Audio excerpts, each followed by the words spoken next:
All right, can you start by saying your name and spelling your last name for us?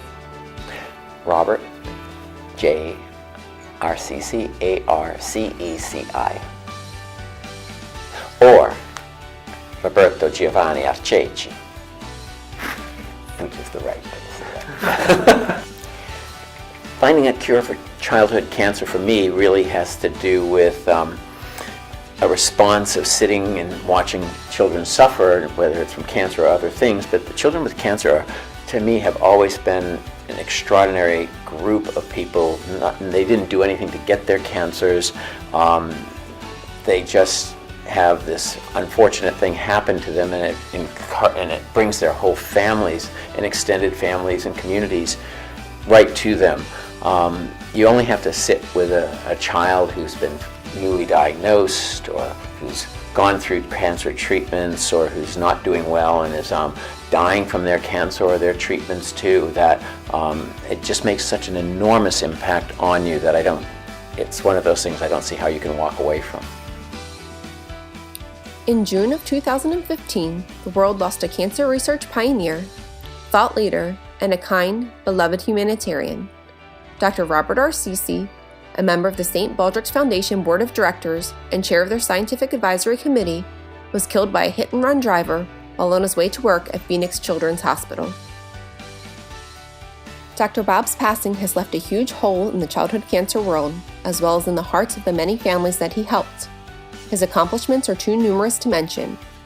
He treated countless children, was a world-renowned authority in many areas of pediatric cancer research and histiocytic disorders, developed the groundbreaking Emmy Award-winning documentary A Lion in the House to educate the public about the realities of childhood cancers, and was the editor of the only international medical journal devoted to childhood cancer research.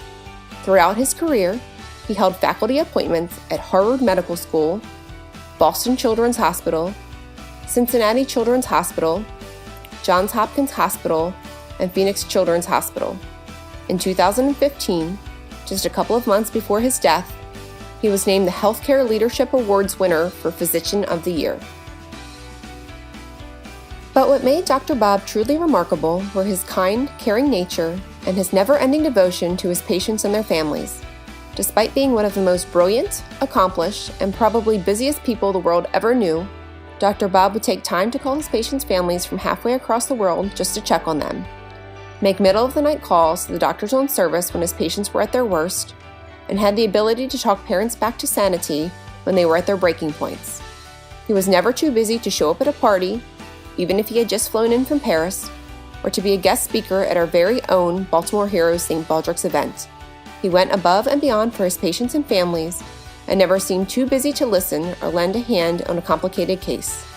The world is a better place because of Dr. Bob, who implored, "How can a person meet these kids and not be willing to do everything in their power to help them?" Dr. Bob was willing and devoted his life to curing childhood cancers. When asking Dr. Bob what his hopes were for the future of treating kids with cancer, he would say, That I can tell the next kid that comes in to the emergency room, here's 10 days of this pill and go home and call me in a couple weeks. But that's not going to happen tomorrow, of course. So I think the best thing that comes out of every cycle of grants is that we will have new ideas that we haven't thought of before. Same old doesn't count.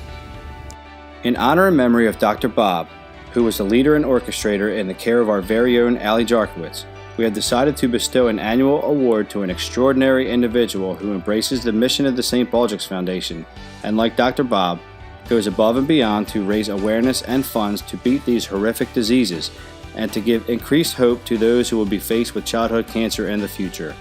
On behalf of all children, past, present, and future, we thank you for your dedication to conquering kids' cancer.